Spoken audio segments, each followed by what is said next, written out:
This is the slip that set Cleveland ablaze. One calm, casual line from Bill Musgrave. 1 play away, 2 plays away. It sounded like coach speak, but it hit like a fuse. Phones lit up, threads exploded. For a franchise that buries answers in PR dust, that tiny phrase cracked the shell and everything underneath started leaking. Was it a careless choice of words? A deliberate dodge?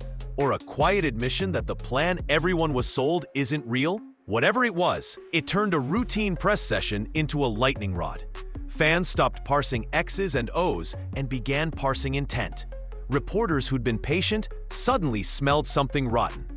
And while Musgrave smiled and pointed to simulations and development, the room heard something else. A soft, official way of saying someone's out of the plan. But that wasn't the whole story. What came next made the rumor mill explode. Bill Musgrave stepped to the podium with the calm of a man who knew every word would be dissected. He didn't rant or dodge. He delivered what sounded like a corporate script, polished, careful, and painfully vague. He said all the quarterbacks were getting their reps, that this was part of a creative development process, and then introduced his now infamous phrase, Dillon Gabriel is 1 play away, and Shedeur Sanders is 2 plays away. To the casual ear, it was harmless coach speak, but to fans, it was a quiet confession.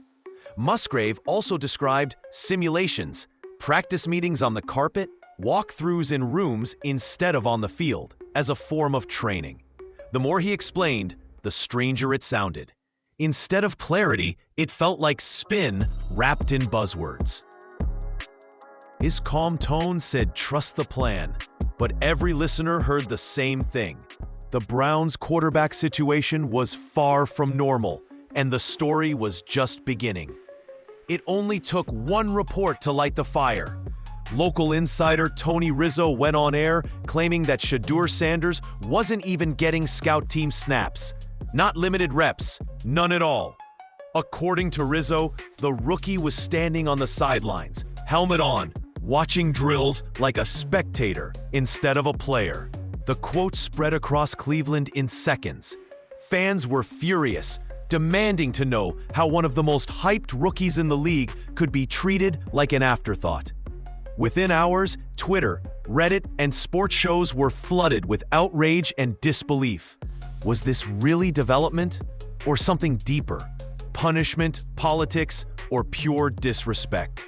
The Browns stayed silent, which only made things worse. Every minute without an answer felt like proof that something was being hidden. What started as a single local comment had now become a national conversation. And Musgrave's next words would decide whether the story cooled off or exploded. When Tony Rizzo spoke, Cleveland listened. The veteran insider claimed that Shedeur Sanders wasn't just limited in practice reps. He wasn't getting any. Not first team, not second team, not even scout team snaps. According to Rizzo, the rookie quarterback was spending practice on the sidelines, helmet on, watching instead of throwing. It sounded too wild to be true, but the way he said it, calm, confident, matter of fact, made people believe it. Within hours, the report spread like wildfire. Fans flooded social media, accusing the Browns of sabotaging their own future. Reporters scrambled for confirmation, but the team stayed silent. That silence became the story. Was Rizzo exaggerating, or had he just exposed the truth the franchise didn't want out? In Cleveland, where rumors grow faster than trust, one quote was enough to turn a slow news day into a full-blown scandal. Once Rizzo's claim hit the airwaves, the story split in every direction. Some outlets reported that Shedeur Sanders was quietly getting a few reps during closed sessions. Others insisted he hadn't touched the field in days. ESPN described his workload as limited, while local beat writers said they hadn't seen him take a meaningful snap all week. The contradictions piled up fast, and no one could agree on what was real. One day he's progressing, the next he's invisible. The truth became a moving target, hidden behind closed practices and vague statements. Every reporter seemed to have a different version, and that only made fans angrier. Was the team covering something up, or was everyone just guessing? The more the Browns tried to downplay it, the louder the noise grew. In Cleveland, confusion isn't silence, it's gasoline on an open flame. This story isn't just about playing time. It's about what Shedeur Sanders represents. He's not a typical rookie fighting for a roster spot. He's football royalty, the son of Deion Sanders. With a built-in fan base and one of the top-selling jerseys in the NFL, his arrival brought attention, merchandise sales, and millions of new eyes to Cleveland. That kind of spotlight changes everything.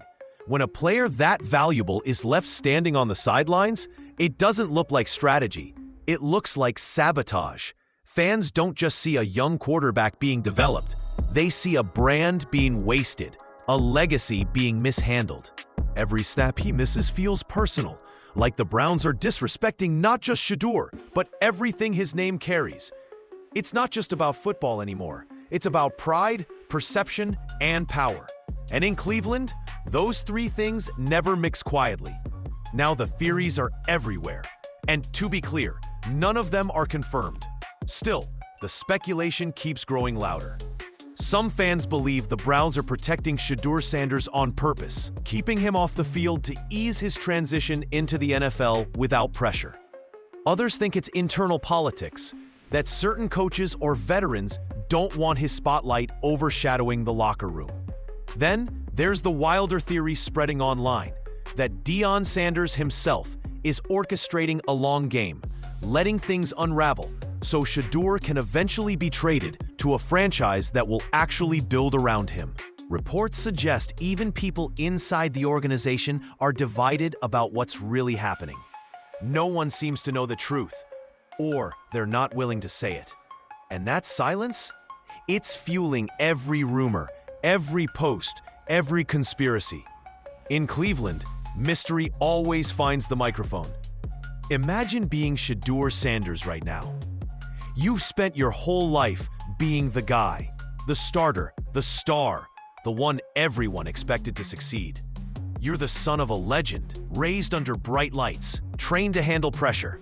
Yet here you are in Cleveland, standing on the sidelines, watching instead of playing. No first-team reps, no second-team snaps, not even scout team work. You're told to be patient while others take the field. You memorize the playbook, show up early, stay late, and still, your development happens on carpet, not grass. For a competitor like Shedeur, that's not learning, it's punishment dressed as progress. Every throw he doesn't make feels like another message. Wait your turn, stay quiet, trust the process. But how long can you trust a process that won't even let you prove yourself? For Shedeur, this isn't just about football. It's about identity, respect, and the silent fight to be seen. So what's the end game here? If this is really about development, why does it feel more like damage control? If it's about patience, why are fans running out of it faster than the team can spin excuses? Maybe the Browns think they're protecting Shedeur Sanders, but from the outside, it looks like they're wasting him. And if this continues, the silence won't hold forever. Not from Shedeur, not from Deion, and definitely not from the fans. Every day this story drags on, it grows bigger, louder, harder to contain. Cleveland can't PR its way out of this one. Something's got to give. A statement, a change, a spark. Because at some point, Shedeur Sanders will get his shot. And when he does, every snap will be a message to the people who doubted him. What do you think? Is this strategy or sabotage?